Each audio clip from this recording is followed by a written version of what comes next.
Hey watch lovers, Brad from Brent Miller Jewelers. And today let's talk a little bit about ceramic case dive watches. Have 3 of them in stock. I was going through, I actually had a couple Bell & Ross out earlier and noticed I still had this ceramic in stock that I reviewed not too long ago. And I really thought I'd pull out the other 2 and just kind of throw them side by side and ask you what your preferences are.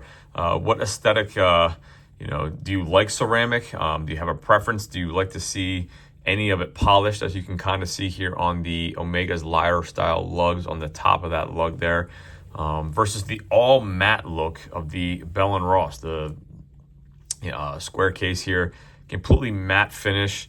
Most of the Omega here, again, you got a polished ceramic bezel, so you have a little bit more light play, I guess is what I would say, on the ceramic. And so no right or wrong answer here, just really asking for your opinion. Again, this is going to be a quick video, not going to go over the dimensions on any of these. I will link each one of these. I'm sure I've reviewed them in the past, so I will link that in the description if you wanted to see the specs on one of these specifically. But really just wanted to get your thoughts on ceramic in general. Have you owned ceramic? It doesn't have to be a dive watch, certainly can be a different style watch, but I will say on the Black Bay, the all black ceramic case does just visually appear thinner compared to the other 41 millimeter Black Bays. I think the black of the case itself just allows it to wear a little bit thinner, or at least look a little bit thinner on wrist. I'll throw these all on wrist here shortly.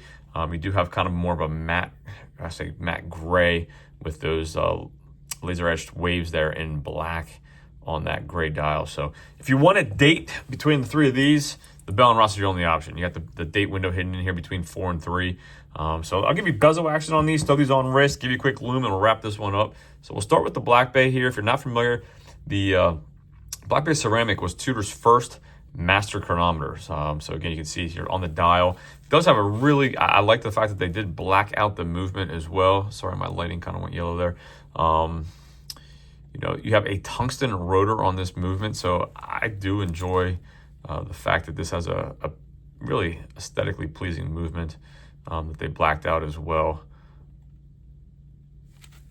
So again, back to the bezel action.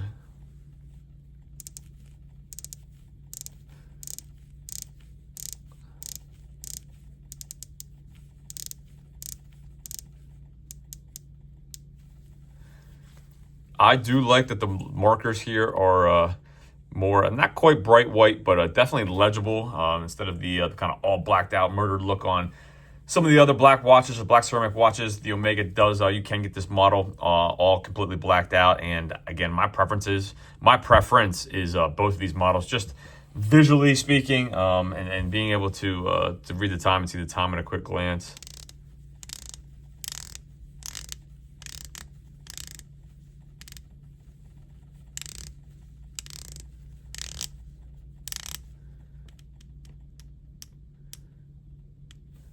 Again, good bezel action on the Omega. Feels a little bit lighter. Maybe it's the 120 versus the 60 click on the Tudor, but again, exhibition case back on it.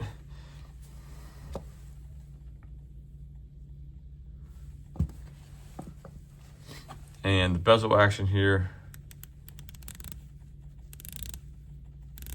on the Bell & Ross.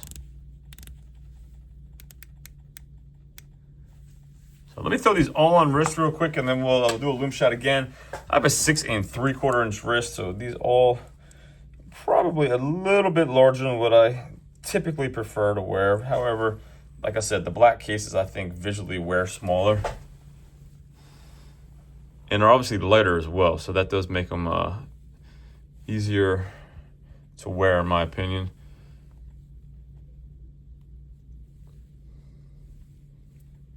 And you do have the titanium bezel with the ceramic bezel insert. I should have mentioned that on the Omega, so get some titanium as well.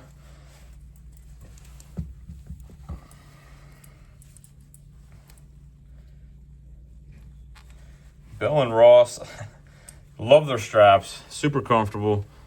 Again, a little bit larger with the square case, but really comfortable on their rubber strap. And last, but certainly not least, get this Black Bay on here with a deployant.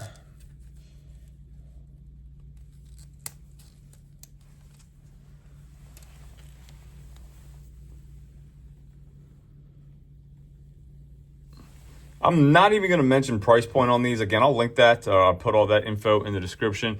Really just curious aesthetically what you think of ceramic watches. Which one of these three do you like the best? And if it's not one of these, which one do you prefer?